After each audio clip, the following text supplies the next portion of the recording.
ఇంగ్లాండ్తో September 10న ప్రారంభం కాబోయే 3 మ్యాచ్ల టీ20 సిరీస్కు ముందు సౌతాఫ్రికా జట్టుకు భారీ షాక్ తగిలింది. ఆ జట్టు star middle order batter David Miller గాయం కారణంగా ఈ సిరీస్ మొత్తానికి దూరమయ్యాడు. మిల్లర్ ఇటీవల 100 లీగ్లో నార్థన్ సూపర్ చార్జర్స్ తరపున ఆడుతున్న సమయంలో హ్యామ్స్ట్రింగ్ గాయానికి గురయ్యాడు. ఆ గాయం నుంచి అతను ఇంకా కోలుకోలేదు. దీంతో ఇంగ్లాండ్తో టీ20 సిరీస్ నుంచి తప్పుకున్నాడు.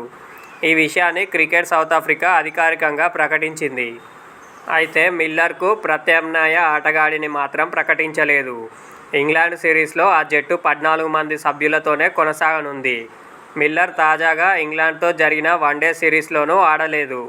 గత కొంతకాలంగా అతను టీ20లకు మాత్రమే పరిమితం అవుతున్నాడు. మిల్లర్ వన్డేలపై ఆసక్తి చూపనప్పటికీ 2027 వరల్డ్ కప్ ప్లాన్స్లో ఉంటాడని సౌతాఫ్రికా వన్డే కెప్టెన్ బౌమా తెలిపాడు.